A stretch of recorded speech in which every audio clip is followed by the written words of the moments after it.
صلاة الخير. الله أكبر.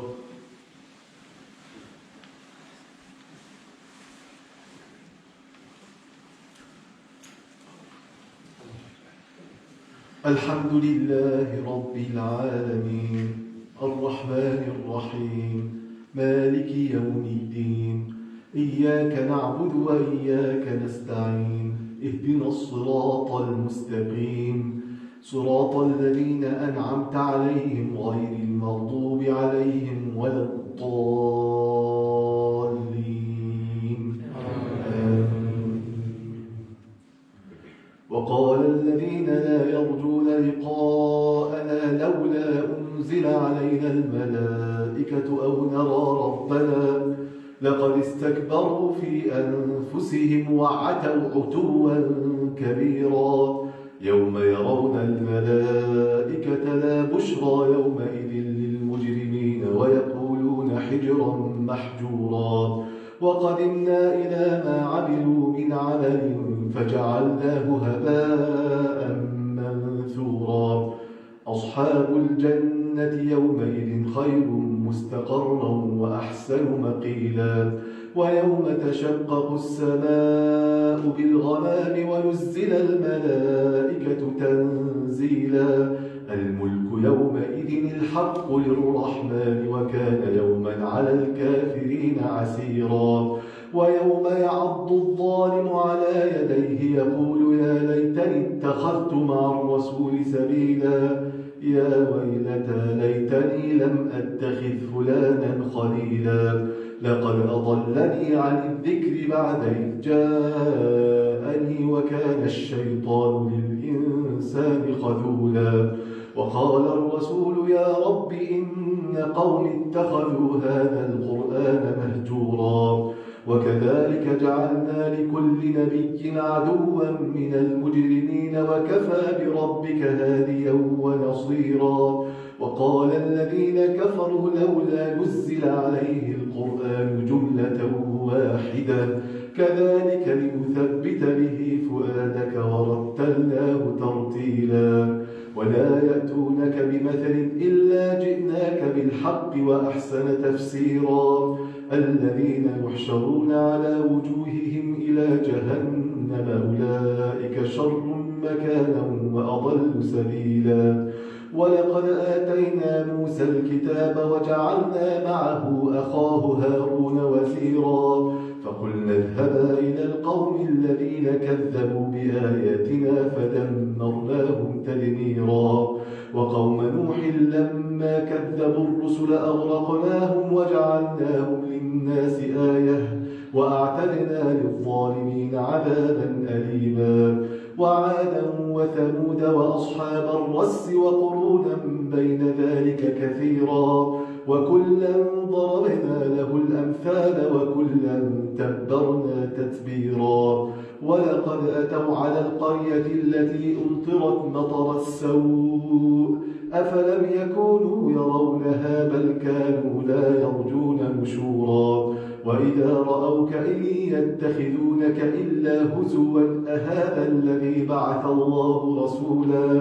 إن كاد ليضلنا عن آلهتنا لولا أن صبرنا عليها وسوف يعلمون حين يرون العذاب من أضل سبيلا أرأيت من اتخذ إلهه هواه أفأنت تكون عليه وكيلا أم تحسب أن أكثرهم يسمعون أو يعقلون إن هم إلا كالأنعام بل هم أضل سبيلا ألم تر إلى ربك كيف مد الظل ولو شاء لجعله ساكنا ثم جعلنا الشمس عليه دليلا ثم قبضناه إلينا قبضا يسيرا وهو الذي جعل لكم الليل لباسا والنوم سباتا وجعل النهار نشورا وهو الذي أرسل الرياح بشرا بين يدي رحمته وأنزلنا من السماء ماء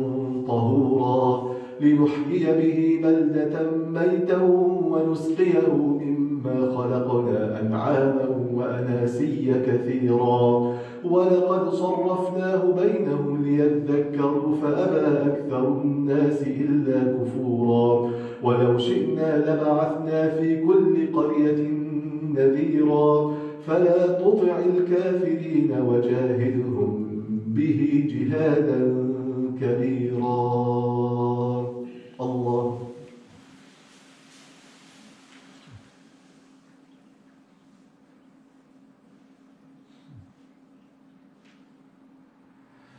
سمع الله لمن حمده. الله.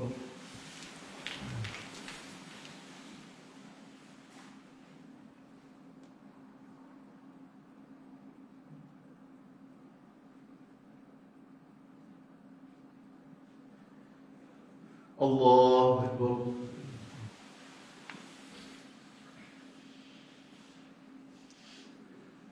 الله أكبر.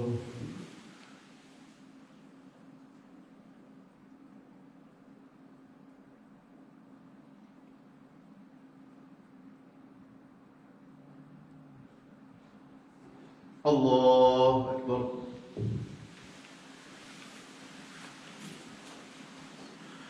الحمد لله رب العالمين الرحمن الرحيم مالك يوم الدين إياك نعبد وإياك نستعين اهدنا الصراط المستقيم صراط الذين أنعمت عليهم غير المغضوب عليهم ولا الضالين آمين. وهو الذي مرج البحرين هذا عذب فرات وهذا ملح أجاج وجعل بينهما برزخا وحجرا محجورا وهو الذي خلق من الماء بشرا فجعله نسبا وصهرا وكان ربك قديرا ويعبدون من دون الله ما لا ينفعهم ولا يضرهم وكان الكافر على ربه ظهيرا وما أرسلناك إلا مبشرا ونذيرا قل ما أسألكم عليه من أجر إلا من شاء أن يتخذ إلى ربه سبيلا وتوكل على الحي الذي لا يموت وسبح بحمده وكفى به بذنوب عباده خبيرا الذي خلق السماوات والأرض وما بينهما في 6 أيام ثم استوى على العرش الرحمن فاسأل به خبيرا وإذا قيل لهم اسجدوا للرحمن قالوا وما الرحمن أنسجد لما تأمرنا وزادهم نفورا. الله.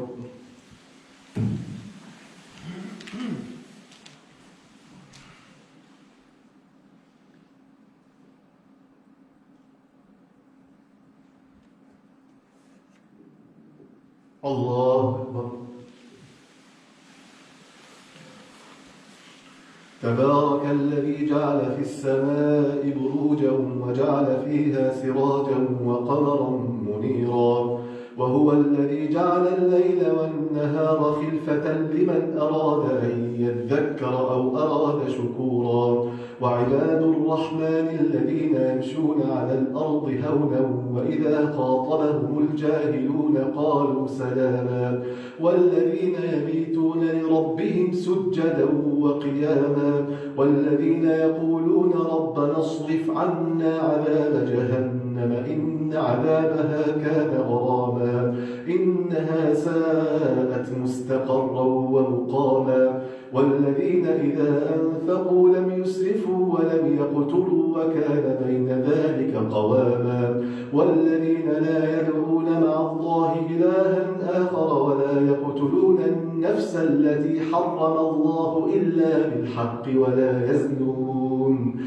ومن يفعل ذلك يلقى أثاما يضاعف له العذاب يوم القيامة ويخلد فيه مهانا إلا من تاب وآمن وعمل عملا صالحا فأولئك يبدل الله سيئاتهم حسنات وكان الله غفورا رحيما ومن تاب وعمل صالحا فإنه يتوب إلى الله متابا والذين لا يشهدون الزور وإذا مروا باللغو مروا كراما والذين إذا ذكروا بآيات ربهم لم يخروا عليها صما وعميانا والذين يقولون ربنا هب لنا من أزواجنا وذرياتنا قرة أعين وجعلنا للمتقين إماما أولئك يجزون الغرفة بما صبروا ويلقون فيها تحية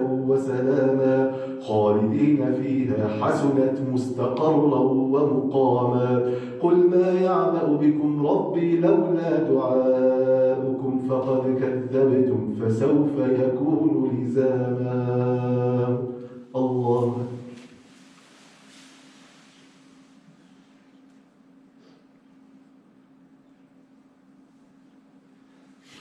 سمع الله لمن حمده الله أكبر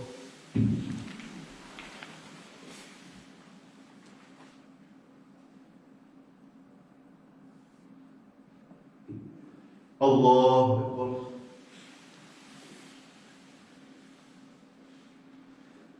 الله أكبر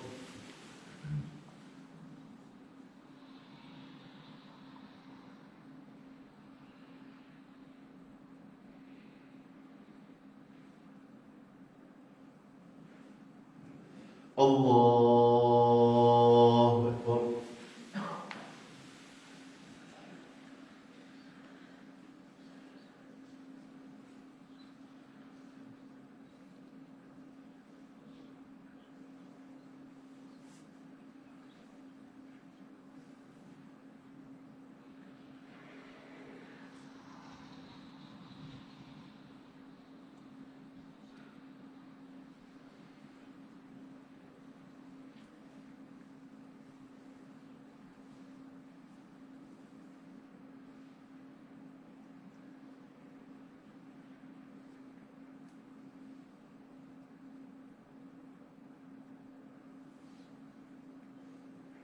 السلام عليكم ورحمة الله السلام عليكم ورحمة الله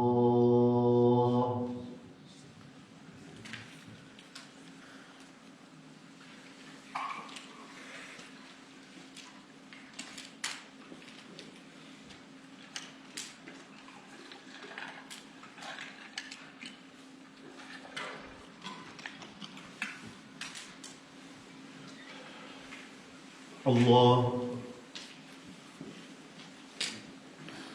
الحمد لله رب العالمين الرحمن الرحيم مالك يوم الدين إياك نعبد وإياك نستعين اهدنا الصراط المستقيم صراط الذين أنعمت عليهم غير المغضوب عليهم ولا الضالين آمين طاسين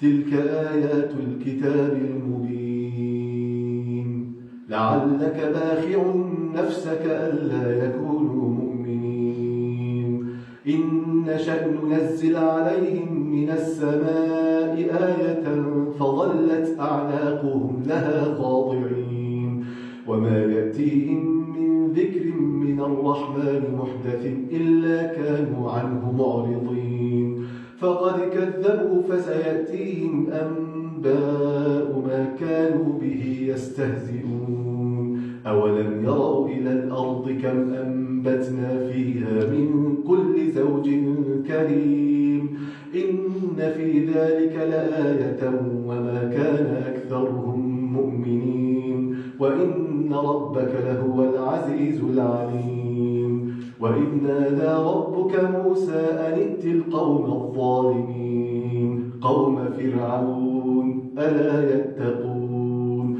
قال رب إني أخاف أن يكذبون ويضيق صدري ولا ينطلق لساني فأرسل إلى هارون ولهم علي ذنب فأخاف أن يقتلون قال كلا فاذهبا بآياتنا إنا معكم مستمعون فأتيا فرعون فقولا إنا رسول رب العالمين أن أرسل معنا بني إسرائيل قال ألم نربك فينا وليدا ولبثت فينا من عمرك سنين وفعلت فعلتك التي فعلت وأنت من الكافرين قال فعلتها إذا وأنا من الضالين ففررت منكم لما خفتكم فوهب لي ربي حكما وجعلني من المرسلين وتلك نعمة تمنها علي أن عبدت بني إسرائيل قال فرعون وما رب العالمين قال رب السماوات والأرض وما بينهما إن كنتم موقنين قال لمن حوله ألا تستمعون قال ربكم ورب آبائكم الأولين قال إن رسولكم الذي أرسل إليكم لمجنون قال رب المشرق والمغرب وما بينهما إن كنتم تعقلون قال لئن اتخذت إلها غيري لأجعلنك من المسجونين قال أولو جئتك بشيء مبين قال فأت به إن كنت من الصادقين فألقى عصاه فإذا هي ثعبان مبين ونزع يده فإذا هي بيضاء للناظرين قال للملأ حوله إن هذا لساحر عليم يريد أن يخرجكم من أرضكم بسحره فماذا تأمرون قالوا أرجه وأخاه وابعث في المدائن حاشرين يأتوك بكل سحار عليم فجمع السحرة لميقات يوم معلوم وقيل للناس هل أنتم مجتمعون لعلنا نتبع السحرة إن كانوا هم الغالبين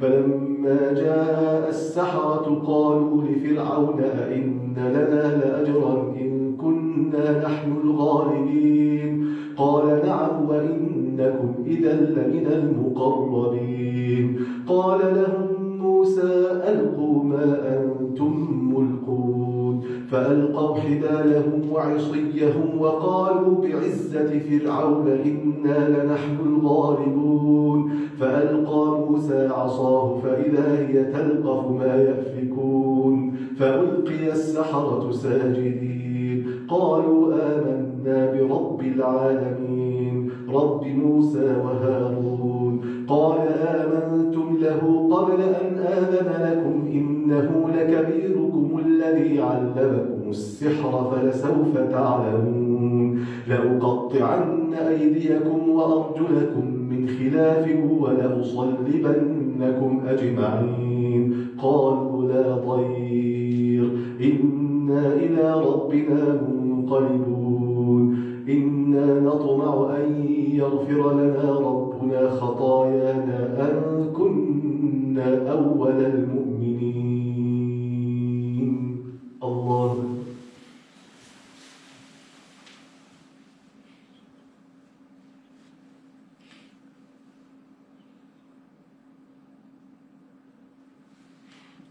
سمع الله لمن حمده الله أكبر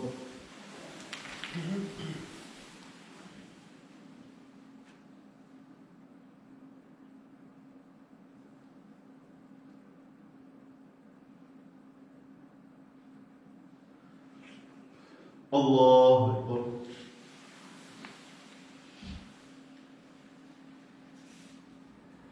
الله أكبر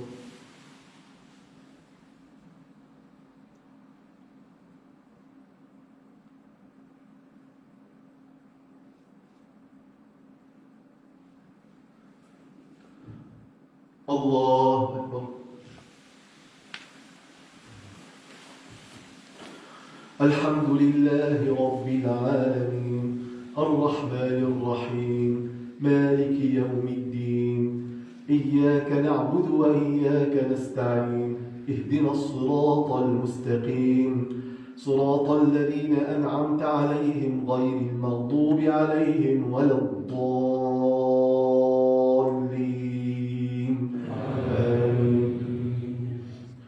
وأوحينا إلى موسى أن أسر بعبادي إنكم متبعون فأرسل فرعون في المدائن حاشرين إن هؤلاء لشرذمة قليلون وإنهم لنا لغائظون وإنا لجميع حاذرون فأخرجناهم من جنات وعيون وكنوز ومقام كريم كذلك وأورثناها بني إسرائيل فأتبعوهم مشرقين فلما تراءى الجمعان قال أصحاب موسى إنا لمدركون قال كلا إن معي ربي سيهدين فأوحينا إلى موسى أن اضرب بعصاك البحر فانفلق فكان كل فرق كالطود العظيم وأزلفنا ثم الآخرين وأنجينا موسى ومن معه أجمعين ثم أغرقنا الآخرين إن في ذلك لآية وما كان أكثرهم مؤمنين وإن ربك لهو العزيز العليم واتل عليهم نبأ إبراهيم إذ قال لأبيه وقومه ما تعبدون قالوا نعبد أصناما فنظل لها عاكفين قال هل يسمعونكم إذ تدعون أو ينفعونكم أو يضرون قالوا بل وجدنا آباءنا كذلك يفعلون قال أفرأيتم ما كنتم تعبدون أنتم وآباؤكم الأقدمون فإنهم عدو لي إلا رب العالمين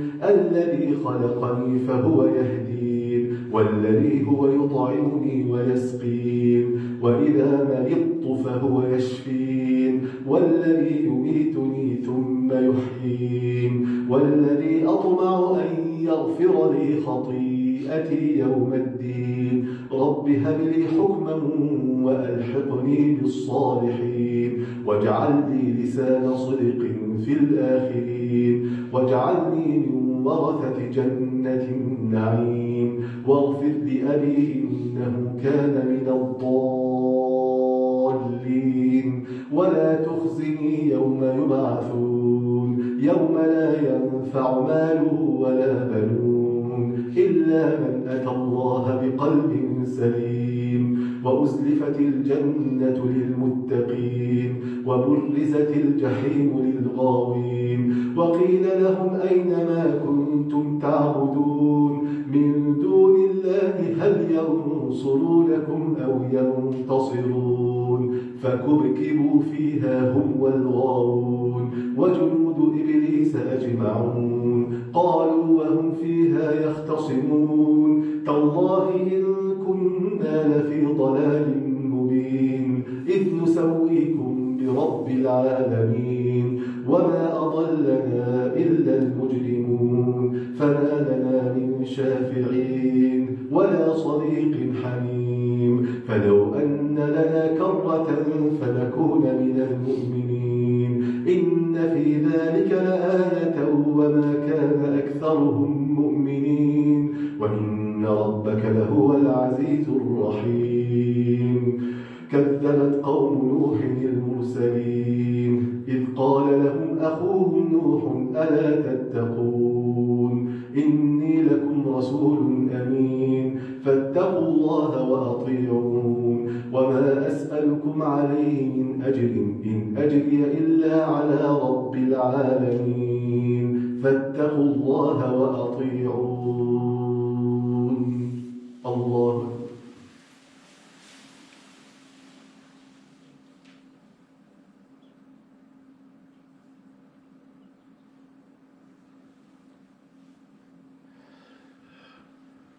سمع الله لمن حمده. الله أكبر.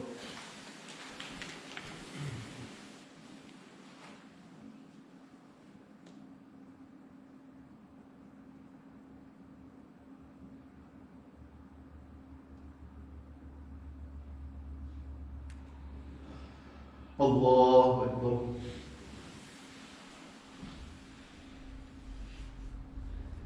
الله أكبر.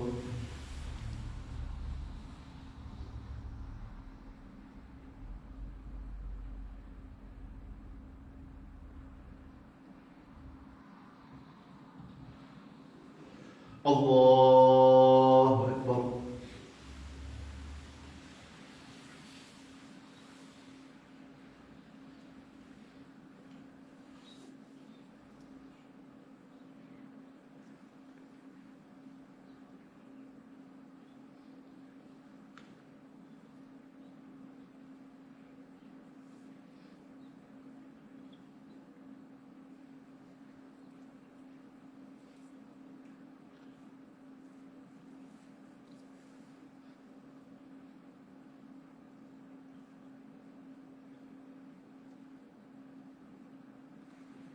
السلام عليكم ورحمة الله. السلام عليكم ورحمة الله.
بسم الله والحمد لله والصلاة والسلام على رسول الله وعلى آله وصحبه.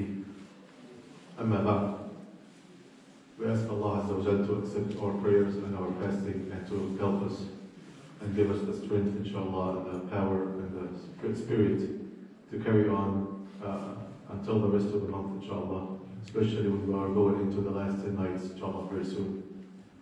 And again, we're going to start, inshallah, I think maybe tomorrow night or maybe Sunday night, inshallah. Sunday night into Monday morning. Sunday night into Monday morning. The Tahajjud prayer, inshallah. We'll do it 2:30, I believe. Inshallah, we'll just finalize the schedule at 2:30. So we can finish at 3:30, it'll take 1 hour, and you'll have almost 40 minutes left for the suhoor, inshallah. It's always recommended if you're planning to attend the Tahajjud prayer here, to come with your suhoor, be ready with you, so when you finish, inshallah, it will be easier for you to have the suhoor rather than going home. And I'm not sure, sometimes you may make it, you may not make it, it depends on how far you live from here. Inshallah, I'll send an email with the details, inshallah, we'll finalize. That's one thing. The other thing is, we have a new prayer software prayer clock that you can see now. Now I'll send you the app. There's an app that you can install. Software has an app. The only difference now is the app will give you the iqama times, not just the adhan time. So it'll give you the iqama times of our masjid. So you would know exactly what time I'll pray each prayer. The Iqamah. I will give you also a reminder. I'll tell you hurry up and catch the Iqamah in the masjid. I'm not sure if anyone will care. But anyways, this will give you the Iqamah time of our masjid. When we change the Iqamah time, we will sync in your app and change the Iqamah time in your app. So it's a good feature, inshallah. So we'll send it out so that you don't have to, look at the website, or you'll be on your app, on your phone to find out the Iqamah time, or the prayer time and the Iqamah time, inshallah. Before we start the talk, there are two questions. One question about the zakat. Someone gave, so again, when you give a poor person the zakat, if you give the poor person the zakat on your own, you may not tell him that this is zakat money. So when you care about his feeling, for example, you don't have to tell him, this is the zakat for you. You may give him the money, you don't have to say this is the zakat money. So the question was that someone gave someone the money with the intention of the zakat, but the person took the money and he was planning to pay it back. So the question was, if he pays it back to you and he insists that you take the money back, what are you going to do then? So you already gave him the zakat. So as soon as again, the zakat must have the intention. When you pay it, you have to have the intention. So you had the intention that this person, for example, he had a debt, he had a financial crisis, he had, he needed an immediate help, he is poor, and you gave him the money with the intention of his zakat. This is okay. Inshallah, the zakat will count. But then later on, he tried to pay you back. All right. You may decline to take the money back. You may say, no, this is for you. I don't want to. It's not. It wasn't a loan. It was just I wanted to help you out. But if he insists that you take the money back, inshallah, you get the reward of the zakat. But in this case, just give the money to someone else. You can't have a zakat refunded to you. All right. There's no zakat refund at the end of the year. All right, so you give it to someone else, or you give it to another cause, inshallah. But you can always say that this money, I just gave it to you, I'm not expecting you to pay me back, and it's all for you. But sometimes people insist that you take the money back. If this is the case, then you may give it to someone else who's in need, or you may give it to any other cause of the venues of the zakat, inshallah.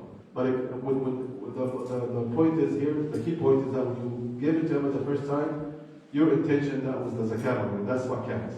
Inshallah, you'll be rewarded. Get the reward of the zakat, because that was your intention at the beginning. But there's another question that was sent to the Fiqh Council of North America, ABJA, which I think this is a good news for our brothers at the clinic. Because the question was, is it permissible to buy medical equipment with the money of the zakat? That's a good question, right? Alright, so the answer was, if the hospital or the clinic is dedicated to the poor, to helping the poor, then yes. So this was the answer. If this is dedicated to help the poor, but the answer was just to be careful. To help the poor and only the poor. So it's dedicated to them. I'm not sure if our clinic will only dedicate it for the poor, but it's basically for the people who do not have insurance, right? Because no one will go. So that qualifies for the poor, inshallah.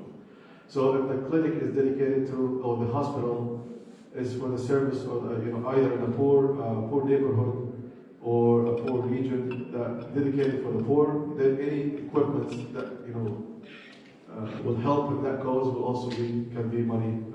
The zakat can be used to purchase this equipment, inshallah. Right, inshallah. I just want this question was sent to Abja. This is how they answered the question, so I want to share it with you.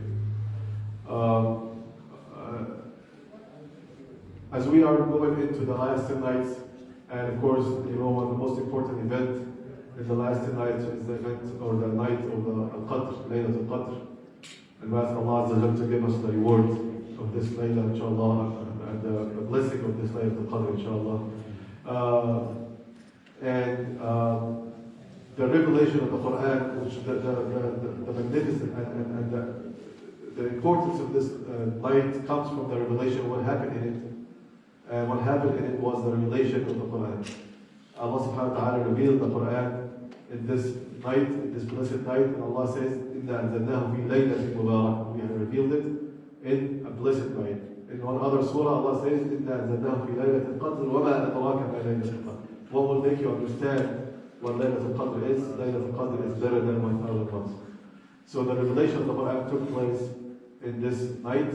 And just to give you a quick overview of the process of the revelation of the Quran, according to the majority of the scholars, the revelation of the Quran was different than any revelation of any other sacred book, as opposed to the Torah and the Injil and the other divine books that were revealed before. They were all revealed at one shot, at one time. The whole book was revealed at one time. It was given to the messenger at one time. And that actually sparked some doubts in the hearts of the people at the time when the Prophet ﷺ was, reciting the Quran to them, and the way and the fashion, the gradual fashion of the Quran, in which the Quran was revealed. He did not like this because it did not match the way that the previous books were revealed. And they said to the Prophet ﷺ, this was one of the verses that we recited in the prayer. وقال الذين كفروا لولا نزل عليه القرآن جملة واحدة. The unbeliever would say, had the Quran not been revealed to him, or had the Quran been revealed to him at one time, like the previous books, meaning that if it was revealed at one time, like the previous books, we would have believed in it. And then how Allah subhanahu wa ta'ala answered that claim, He says, كَذَلِكَ لِنُثَبِّتَ بِهِ فُؤَادَكَ. This is to strengthen your heart with it. It was revealed in this fashion to strengthen your heart with it. And as we mentioned before, oftentimes the companions who were with the Prophet ﷺ, they will see the Quran is revealed now, talking about events that will happen in the near future, and they see the events unfolding in front of them, and the Quran was just talking about it a month or two ago. The clear example of this is that, for example, as we mentioned before, the prophecy of the Roman defeat and the Roman victory, that Allah subhanahu wa ta'ala says, غُلِبَتِ الرُّومُ فِي أَدْنَى الْأَرْضِ وَهُمْ مِنْ بَعْدِ غَلَبِهِمْ سَيَغْلِبُونَ فِي بِضْعِ سِنِينَ. The Roman had been defeated, and then after their defeat, they will come back within a few years. And then within a few years, and it was totally unexpected because the defeat of the Roman was severe. They had a very bad defeat, and it was unlikely that they will come back within this time frame. Unlikely. But yet they came back and they had a great victory at the exact time frame that the Quran specified, a few years leading from 3 to 9. After 7 years they had to come back, and imagine this, how that would strengthen the hearts of the believers, of the Muslims with the Prophet ﷺ. The same thing goes with a lot of things. The Quran would give them ahead of time, heads up when things will happen. And it will happen just as the Quran described it. And also the example that we mentioned in one of the khutbahs is how the Prophet ﷺ said to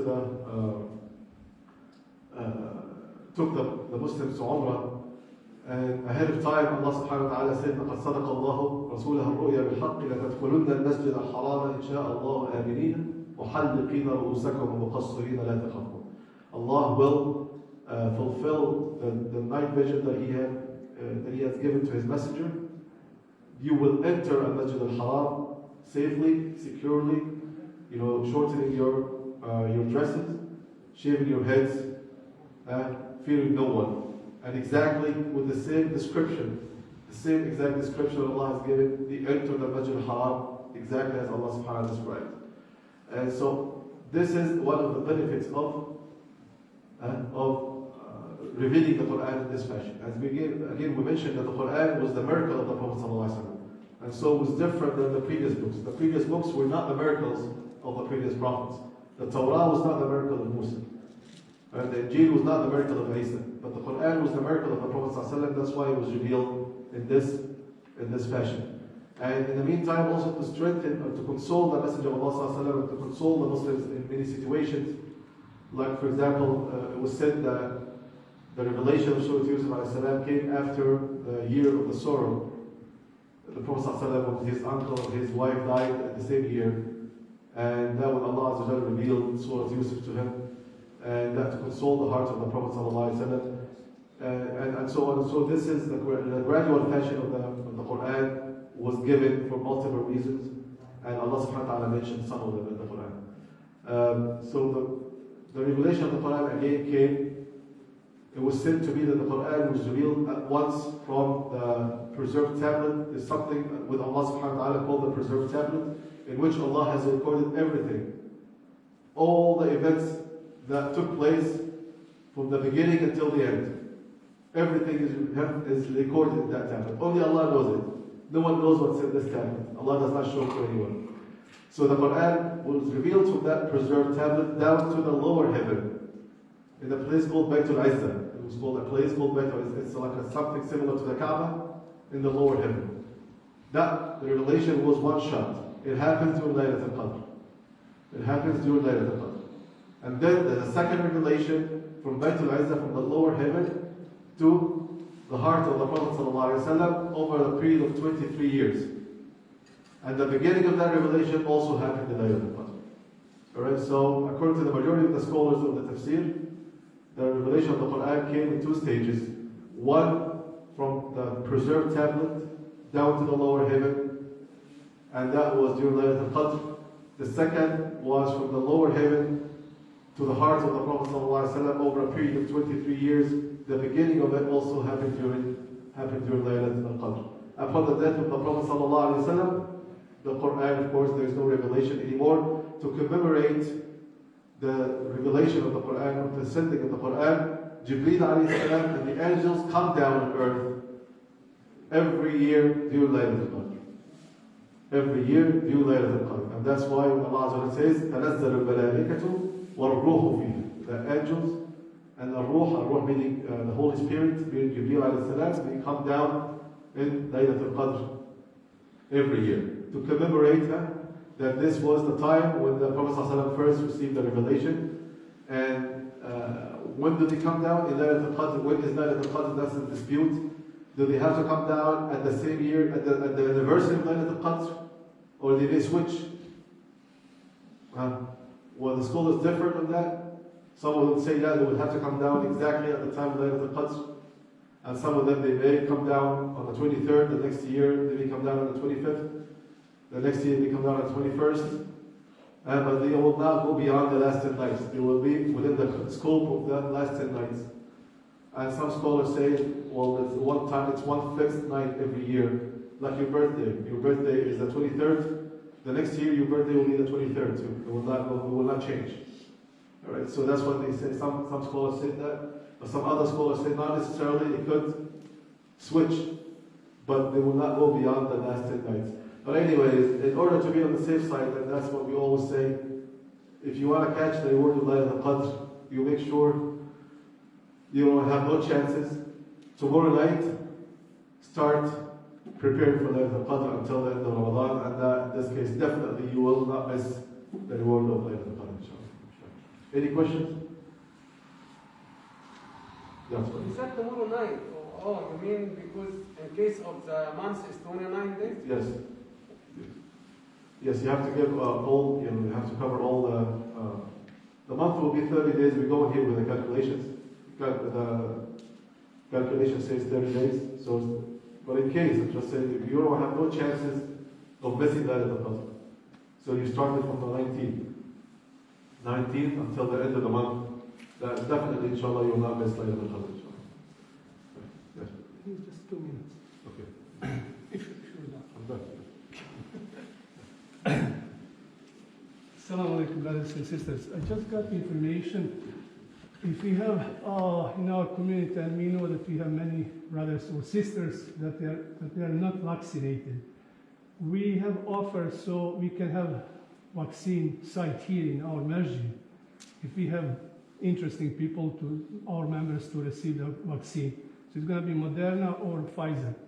So if you would like to receive vaccine, you should give me your name, and we're going to, inshallah, so we're going to send email tomorrow to the rest of the members and advertise this. So inshallah, maybe if we can shoot for next weekend, if we have 10 brothers, sisters, 20, 30, 50, inshallah, we can have next weekend here.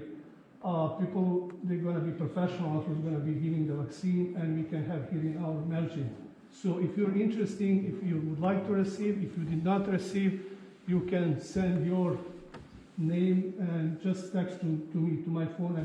I'll be collecting the names, and inshallah we'll see if we have interesting people, or if we don't, then whatever. So if you're interested, you can text or just tell me your name. I will write down. I will start writing on the list, and we'll see inshallah maybe next week or 5-6 days how many people is going to be interested. 16 to up. Yeah, 16 and up. So, Jazakallah. Will there be a different registration for Hajj or Queen as a I'm not sure if we will need a registration for the Tahajjud. Not as many people come in the Tarawih to come to the Tahajjud. I don't think so. It will be So, and also we encourage, I think so we have in our community so far maybe just half of the community is vaccinated that we know. So we encourage also Imam, encourage everybody, and it's hard, he said, so we must actually get vaccine, because not because of myself, we have to think about our community. So alhamdulillah, since this corona started, alhamdulillah, we didn't have any issues. Masjid was open every day, all 365. So inshallah, I think so we should all receive vaccine and to protect ourselves and protect our community, inshallah. You have 81 until now, and the thank God there is no any something happened to them. 81 from the Muslim community got the vaccine, and nothing bad happened to them. I have already got one. The Imam, he was the first to take the vaccine. And mashallah, look, he recites the Quran very well. I'm not jealous of him. Don't worry.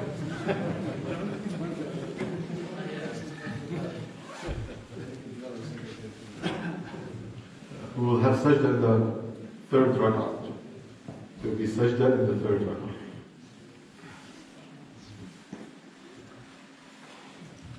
Allah Akbar.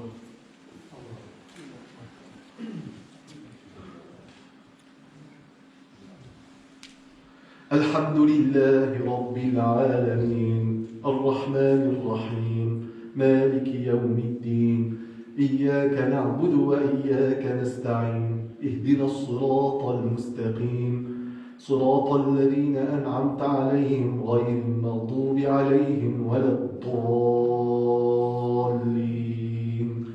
آمين.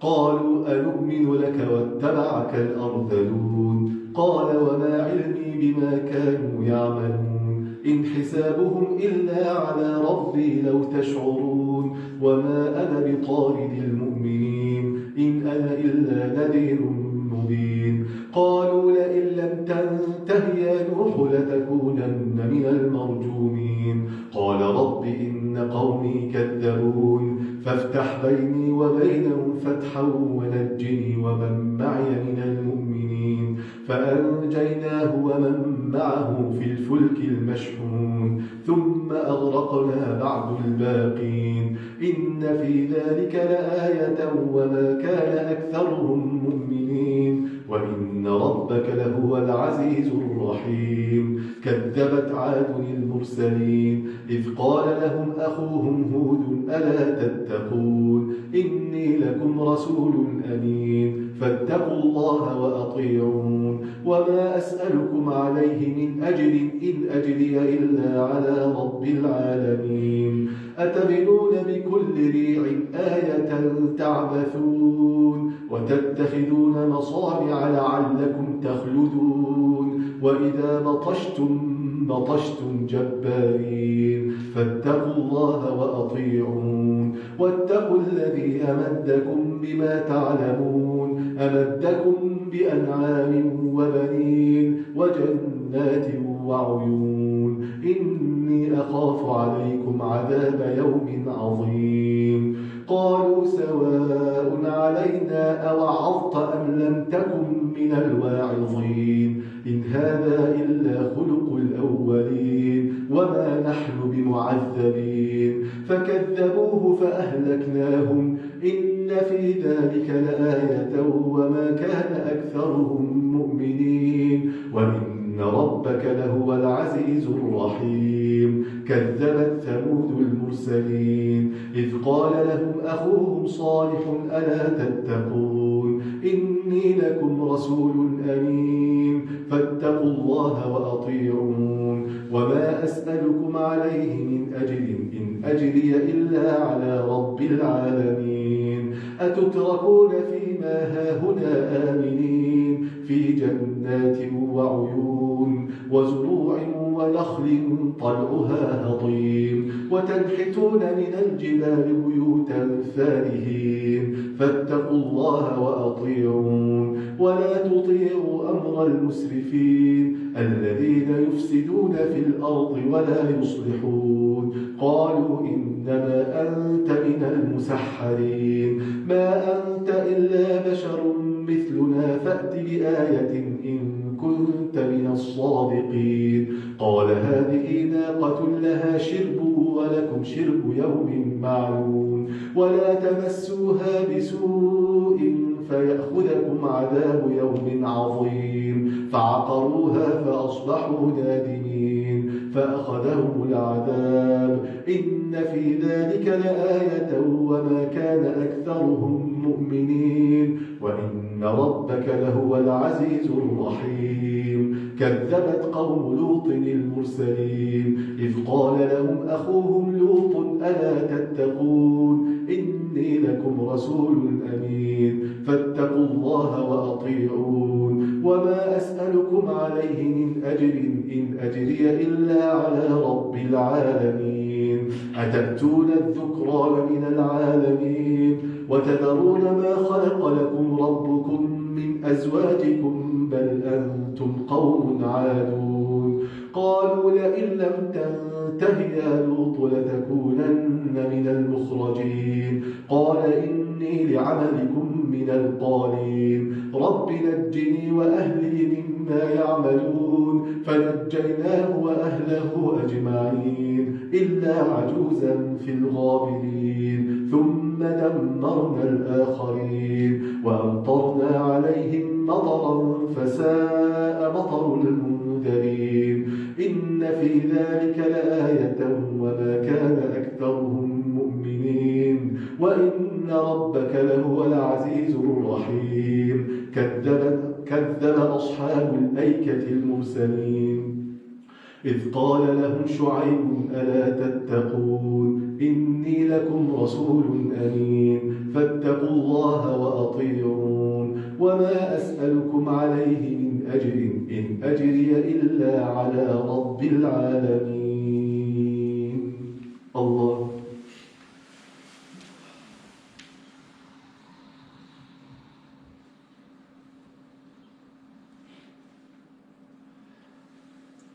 سمع الله لمن حمده.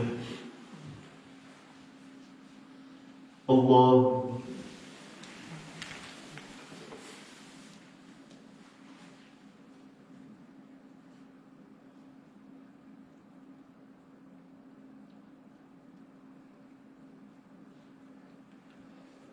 الله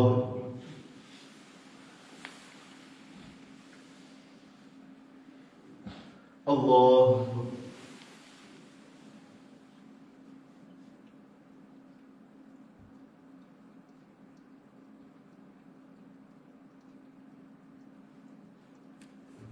الله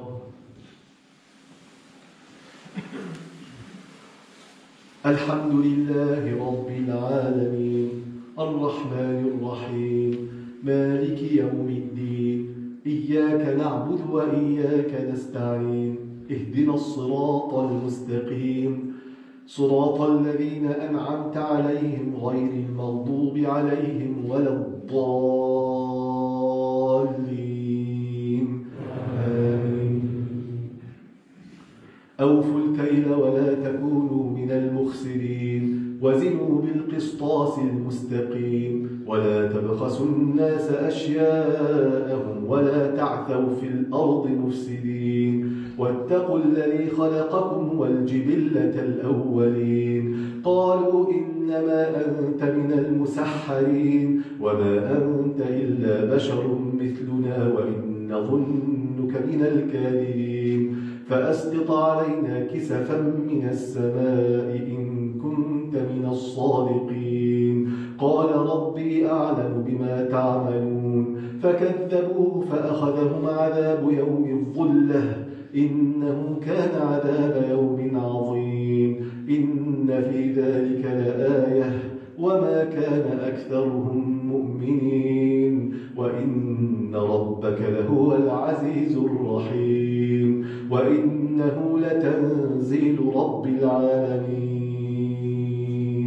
نزل به الروح الأمين على قلبك لتكون من المنذرين بلسان عربي مبين وإنه لفي زبر الأولين أولم يكن لهم آية أن يعلمه علماء بني إسرائيل ولو نزلناه على بعض الأعجمين فقرأه عليهم ما كانوا به مؤمنين كذلك سلكناه في قلوب المجرمين لا يؤمنون به حتى يروا العذاب الأليم فيأتيهم بغتة وهم لا يشعرون فيقولوا هل نحن منظرون أفبعذابنا يستعجلون أفرأيت إن متعناهم سنين ثم جاءهم ما كانوا يوعدون ما أغنى عنهم ما كانوا يمتعون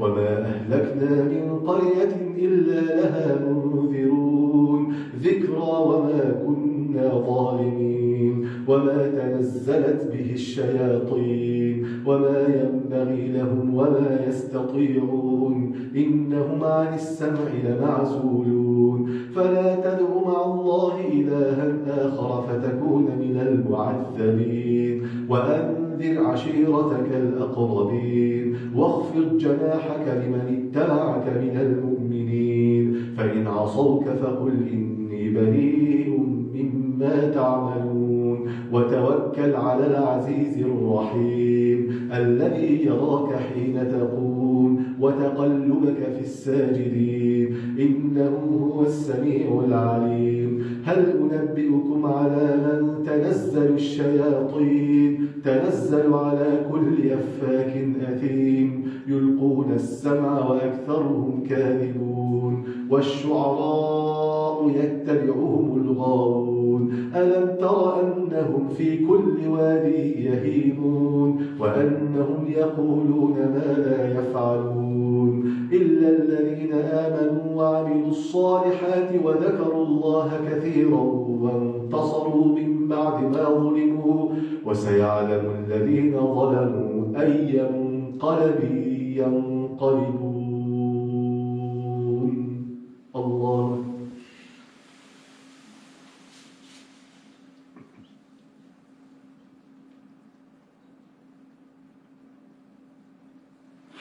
سمع الله لمن حمده الله أكبر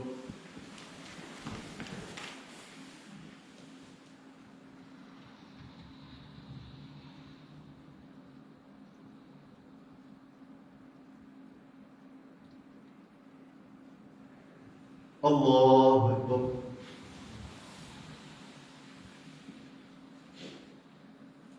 الله أكبر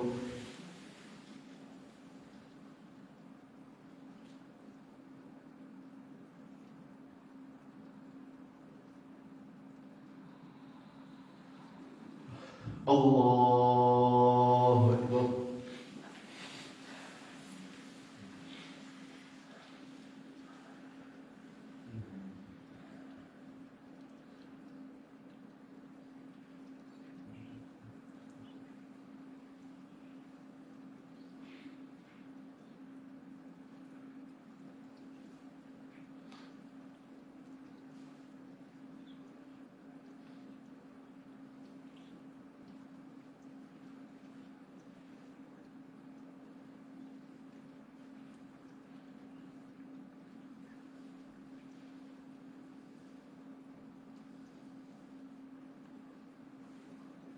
السلام عليكم ورحمة الله.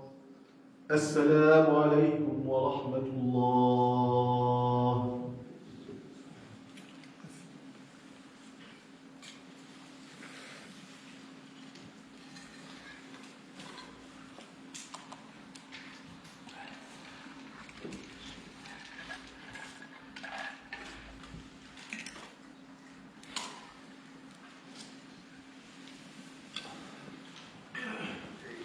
الله أكبر.